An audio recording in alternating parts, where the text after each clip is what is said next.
Jean-Pierre Savarino, tout d'abord, quelles sont les raisons qui vous ont poussé à commander une étude sur l'empreinte économique de la CCI Nice Côte d'Azur au cabinet Goodwill Management? Plusieurs raisons. La première des raisons, c'était d'évaluer notre impact économique sur notre territoire. Après l'analyse qu'on a reçue, c'est de la faire connaître et de démontrer par ce biais que la Chambre de commerce et d'industrie a un impact relativement fort sur l'activité économique de ce territoire, sur toutes les infrastructures qu'elle gère, sur la partie enseignement, ce qui nous permet de nous projeter sur l'avenir en partant de bases solides et en se disant que tous les investissements que nous allons faire aujourd'hui et ceux du futur viendront bien sûr compléter notre impact économique, notre animation et notre participation à cette économie de ce territoire qui nous est si cher et sur lequel on souhaite continuer à développer avec des entreprises toutes les possibilités pour que tout le monde puisse y retrouver son gain. Alors quels sont selon vous les principaux résultats de cette étude?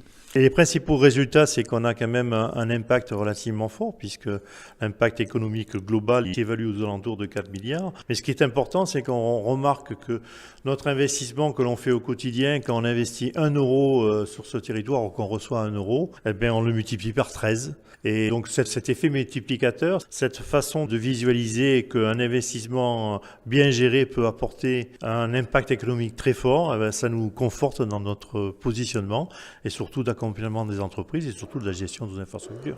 Certains résultats détaillés de cette étude vous ont-ils surpris?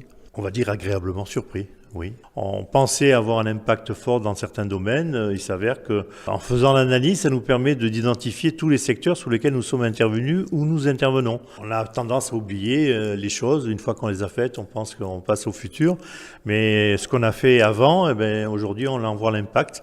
On pense à l'aéroport, on pense au port, à Schema, on pense à beaucoup de ces réalisations, à Sophia Antipolis, dont nous avons été un des fondateurs. Ça permet de se positionner pour le futur en disant tout ce qu'on va faire dans les années qui viennent, il y aura un impact dans les 10 ans à venir, ça viendra impacter en bien et en supplément la valeur de notre territoire. Et certains de ces résultats vont vous inciter à réorienter certaines de vos actions?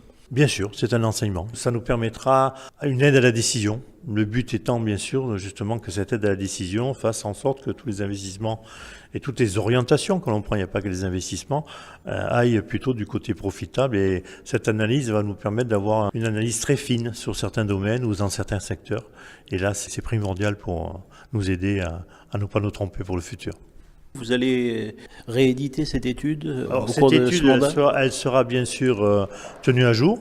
Il faudra que dans le futur, nous ayons des éléments chiffrés actuels. Cette étude, elle pose quand même sur l'année 2016, voire certaines actions qui ont été menées en 2017, donc c'est très récent. Et il faut lui garder son côté actuel. Et c'est pour ça qu'on poursuivra.